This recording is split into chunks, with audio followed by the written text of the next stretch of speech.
Comment un homme paraîtrait-il juste devant Dieu? Comment un pécheur serait-il pur? Ce n'est que par Jésus-Christ qu'il est possible de se mettre en règle avec Dieu, de parvenir à la sainteté. Mais comment aller à Jésus? Ils sont nombreux ceux qui, avec la multitude convaincue de péché au jour de la Pentecôte, s'écrient « Que ferons-nous » Les premiers mots de Pierre en réponse à cette question furent « Répentez-vous ». Un peu plus tard, il leur dit « Répentez-vous donc et convertissez-vous pour que vos péchés soient effacés ». Acte 2, 38, 3, 19. La repentance comprend la douleur d'avoir commis le péché et le délaissement de celui-ci.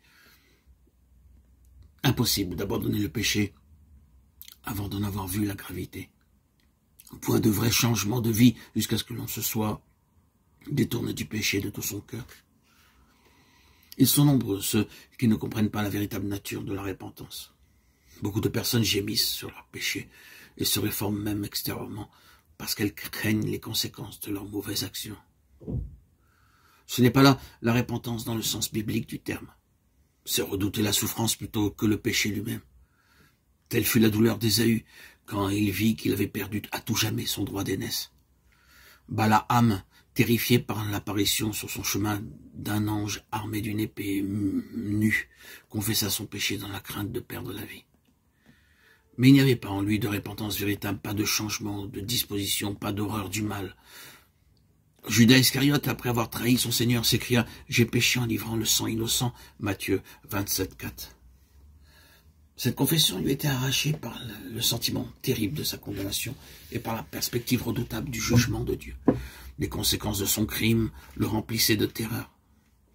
Mais il n'éprouvait aucun remords déchirant et sincère d'avoir trahi le Fils de Dieu et renié le Saint d'Israël. Pharaon, au moment où les jugements de Dieu s'appesantissaient sur lui, reconnaissait son péché, mais ce n'était que pour échapper au châtiment, car dès que les plaies s'éloignaient, il recommençait à braver le ciel. Tout cela déplorait les conséquences de leur péché, mais ils ne s'affligeaient pas sur ces péchés eux-mêmes. En revanche, quand le cœur de l'homme cède à l'influence de l'Esprit de Dieu, la conscience se réveille, et le pécheur commence à entrevoir la profondeur et le caractère sacré de la loi de Dieu, lui qui est à la base de son gouvernement dans le ciel et sur la terre. La lumière qui, en venant dans le monde, éclaire tout homme. Jean 1,9 illumine les replis les plus secrets de son âme et met en évidence les choses cachées dans les ténèbres. La conviction du péché s'empare alors de son esprit et de son cœur, saisi du sentiment de la justice de Dieu. Le pécheur est terrifié à la pensée de paraître coupable et impur devant celui qui sonde les cœurs. Il voit l'amour de Dieu, la beauté de la sainteté, la joie de la pureté.